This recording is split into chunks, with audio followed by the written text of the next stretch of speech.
নমস্কার, আশা করছি সবাই ভালো আছেন। আমার নতুন আরেকটি ভিডিওতে আপনাদের সবাইকে স্বাগত জানাই। আজকে যাচ্ছি বৃদ্ধাশ্রম। তো সবার আগে সবাইকে জানাই হ্যাপি ইন্ডিপেন্ডেন্স ডে। আর আজকে বৃদ্ধাশ্রমে যাচ্ছি, মা আছে সাথে, মাসি আছে, দুটো বোন আছে, আমার ছেলে আছে। তো চলুন, প্রায় অনেকটাই চলে এসেছি। তো দেখুন কি সুন্দর সবুজে ঘেরা চারিদিক। এদিকটা একদম ফাঁকা বলে কেউ থাকে না কিন্তু তা নয়, এখানে দুটো পরিবার থাকে। দেখুন এখানে একটা পরিবার থাকে আর ওদিকে ওনারা এখানে থাকেন। তো চলুন, গল্প করতে করতে প্রায় চলে এলাম। এই যে আমার ছেলে গেটের কাছে দাঁড়িয়ে আছে, দেখুন দূর থেকে কত সুন্দর লাগে। এখানে এলে না সব থেকে একটা কি মনে হয় বলুন তো, যে সবাই না ওনারা চায় যে অনেক গল্প করব, অনেক কথা বলবো, মানে কেউ এলে সেই বুকে জড়িয়ে রাখার মতো করে। আমি তো অনেকবার এসেছি। তো দেখুন এখানে ডাকছেন, কিছু একটা বলছিল যে 5:15 পরে বন্ধ হয়ে যায়। তো আমরা অলরেডি 4:30 মতো হয়ে গেছিলো যখন ঢুকেছি, অনেকটাই প্রায় লেট। আর 5:15 গেট বন্ধ হয়ে যায়, তখন আর কাউকে অ্যালাউ করে না। তো তাও এখনো বাজে, ওই জন্য দেখছেন তাড়াতাড়ি করে ডাকছে মাসি যে জলদি জলদি আসা হোক। এই যে সবাই বসে আছে দেখুন আপনারা। হ্যাঁ ওখানেই থাকি। হ্যাঁ আমি চিনি, আমি অনেক আগে এসেছিলাম একবার দেখা করতে, তো সেই সময় অনেক গল্প হয়েছিল। সময় খুব অল্প, কিন্তু সবার সাথে দেখা করে তবেই বাড়ি যাবো। একটু ওখান থেকে চেঁচামেচি করছেন ওনারা, কিন্তু তবুও একটু সময় চেয়ে নিয়েছি যে না, সবার সঙ্গে দেখা করে যাই। ভুলটা আসলে আমাদেরই। আর অনেক রোদ ছিল বাইরে, ওই জন্য মানে 4টের সময় প্রচণ্ড রোদ। আমরা বেরিয়েছি 4:10 আর অতটা রাস্তা তো 1 ঘন্টার মতো প্রায় রাস্তা। তো অতটা হেঁটে এলাম, দেরি হয়ে গেছে। দেখুন এখানেও এই দিদার সঙ্গে মা গল্প করছে, আর উপর থেকে আপনাদের দেখাই কত সুন্দর লাগে না বলুন। খুব সুন্দর দেখতে ভিউটা, দেখুন চারিদিকে সবুজ, কি সুন্দর না। দিদা ভালো আছো? ভালো আছো দিদি? চিনতে পারছো আমাকে? আরে তুমি আমাকে নমস্কার করছো।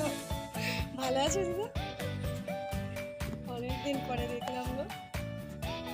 আমি এসেছিলাম কদিন আগে, মনে আছে? আমি কদিন আগে এসেছিলাম।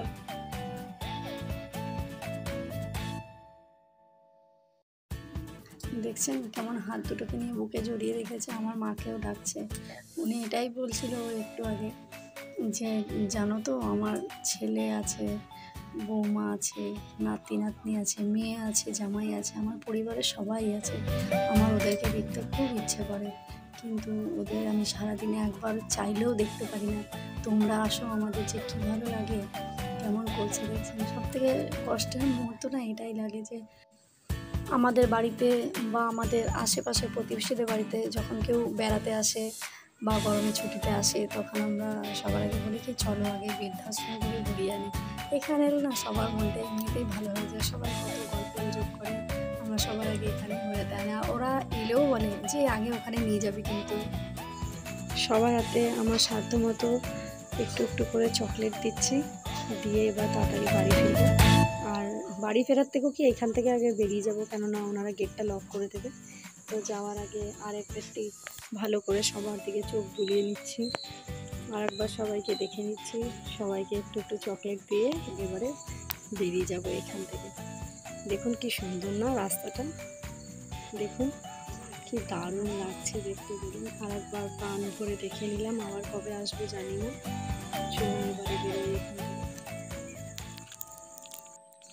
এখানে একজন জেঠিমা থাকেন, আর এর আগে এখানে আমার দিদিমণি থাকতেন, উনি এখন নেই। আমি ওনার কাছে ক্লাস 1 থেকে পড়তাম। তো দিদিমণি আজ নেই আমাদের মধ্যে। আর এখানে একজন জেঠিমা থাকেন, উনি বৃদ্ধাশ্রমে কাজ করেন রাত্রে।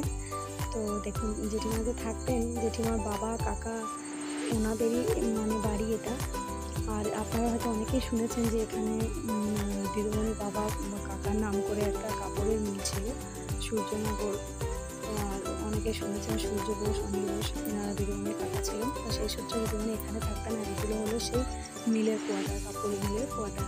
তো দেখুন ওইখানে জায়গাটা কত সুন্দর লাগে, আমার খুব না আকর্ষণ এগুলোতে, যে পুরনো বাড়ি, রাজবাড়ি। দেখুন এগুলো মিলের কোয়ার্টার ছিল আগে। দেখতে আমার বড় বড় পুরনো বাড়ি বা রাজবাড়ি, আমার খুব আকর্ষণ, এগুলোর প্রতি আমার খুব ভালো লাগে দেখতে। তো চলুন এবার বাড়ি যাচ্ছি, বাড়িতে যাচ্ছি, এখনও প্রায় 10-15 মিনিটের রাস্তা। আর দেখুন এখন বৃষ্টি শুরু হয়ে গেল। তো যদি ভিডিওটা আপনাদের ভালো লাগে অবশ্যই একটু লাইক করবেন। সবাই ভালো থাকবেন, সুস্থ থাকবেন, দেখা হবে আবার একটি নতুন ভিডিওর সাথে। চলুন এবার বাড়ি ফিরি, টিপ টিপ টিপ টিপ বৃষ্টি পড়ে।